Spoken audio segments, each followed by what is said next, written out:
Each student is better with different types of media. Some learn if they see a written word, some prefer visual stimuli, some auditory, some like to talk and interact with students.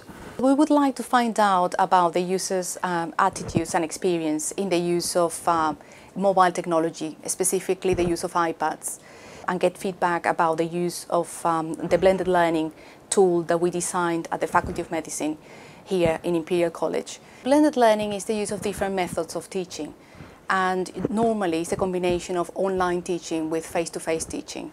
The tool allows you to identify the learning outcomes that are best delivered online and the learning outcomes that are best delivered face-to-face. So that's the tool that we used in the design of this learning activity, and Dr. Parvisi, the learning medical consultant, used the tool to identify the learning outcomes and design the different activities that we put together. Dr. Kevin Murphy shared the content of his tutorial and learning outcomes he had been using for years. And I then used the BLEnDT tool to look at the learning outcomes, identify the learning outcomes that would be amenable to interactive self-guided content prior to the tutorial, and the content that would be more amenable to being delivered in a collaborative manner. Using the sort of things we are doing here, iPads, we can use those different sorts of approach, and it suits a much more variety of students. The session was delivered by giving the students a pre-test. This test covered information that had already been asked to complete on Blackboard.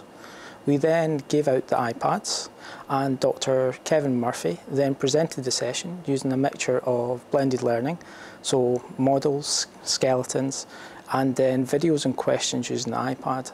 And then finally we collected back the iPads and gave out a post-test and also a survey. It allows us to be more flexible using these different approaches, and hopefully we get a more integrated overall delivery of what we're trying to do. It lets me assess things as we're going along and can see if there's a drift in on either as a group as a whole, or any particular student who's got the wrong end of the stick, or maybe the group have got the wrong end of the stick. I can modify before even the next question. I can just re-highlight what's going on.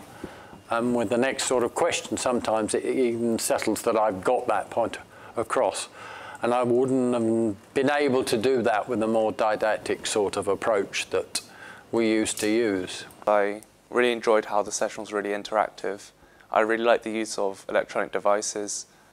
I really liked how the tutor used models, got a volunteer to use EMG. I thought that was really, really clever. And I thought the slides were really good as well. Tablet devices is what made this session.